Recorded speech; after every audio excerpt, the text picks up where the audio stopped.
जीतन राम मांझी के बेटे संतोष सुमन के नीतीश कैबिनेट से इस्तीफे के बाद बिहार में सियासी सरगर्मी बढ़ गई है।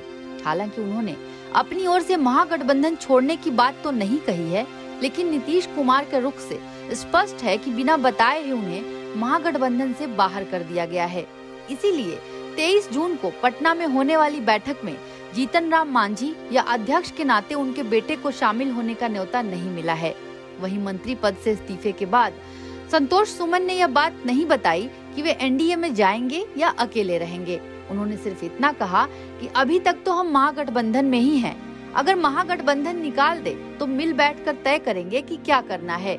यह तो संतोष का सियासी बयान हुआ, लेकिन जिस तरह से नीतीश ने संतोष का विकल्प तुरंत खोज लिया और अपनी ही पार्टी के एक विधायक को वो 2 दिन बाद 16 जून को मंत्रिमंडल में शामिल करने वाले हैं, इससे लगता है कि मांझी के साथ छोड़ने से नीतीश कुमार थोड़े भी विचलित नहीं है। मांझी के संदेहास्पद आचरण को देखते सुनते उन्होंने भी वैकल्पिक तैयारी कर रखी है।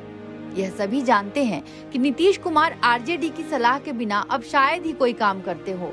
आरजेडी नहीं चाहेगा कि 2020 के असेंबली इलेक्शन में जिस तरह से मांझी ने आरजेडी को झटका दिया और नीतीश से हाथ मिला लिया, अब उन्हें फिर से महागठबंधन में रखा जाए। इसलिए एनडीए में चाहे रणनीतिक ढंग से या मजबूरी में जीतन मांझी को जाना ही पड़ेगा। दूसरी ओर मांझी के जाने से महागठबंधन के रिएक्शन की बात करें तो मामला उल्टा ही नजर आ रहा है। मांझी के जाने से महागठबंधन दुखी होने के बजाय खुश लग रहा है। ऐसा क्यों, आइए बताते हैं। माना जा रहा है कि मांझी के निकलने के बाद बचे 6 दलों के गठबंधन में पहले से ही लोकसभा सीटों के बंटवारे को लेकर मारामारी मचने वाली है। आरजेडी और जेडीयू में ही सीटों के लिए घमासान मचने वाला है। जेडीयू ने पिछली बार जिन 16 सीटों पर जीत हासिल की थी, वह उसे बनाए रखना चाहेगा। शून्य पर आउट हुए आरजेडी अब असेंबली में अपने संख्या बल को देखते हुए नीतीश से कम सीटों पर मानने को तैयार नहीं होगा। यानी दोनों ने अगर 16-16 सीटें ले ली तो बाकी बची 8 सीटों में महागठबंधन को अपने 4 साथियों को संतुष्ट करने की चुनौती होगी।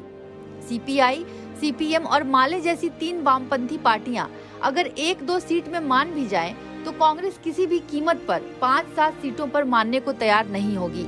मांझी ने 5 सीटों की मांग महागठबंधन से की थी। जहां एक सीट पर जोड़ घटाव के लिए महागठबंधन माथापच्ची कर रहा है, वहां मांझी के जाने से उसे सहूलियत ही होगी।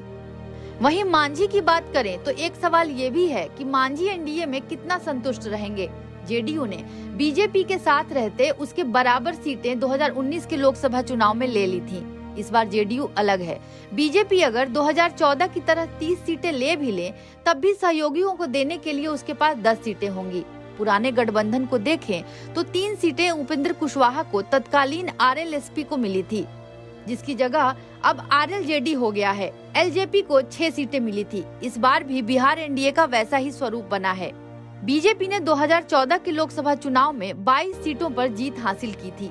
अगर उन्हीं जीती सीटों के संख्या में बीजेपी ने सीटें ली तो अपने साथियों को देने के लिए उसके पास ढेर सारी सीटें होंगी। पर इतना तय है कि 2019 जैसी गलती बीजेपी नहीं करेगी।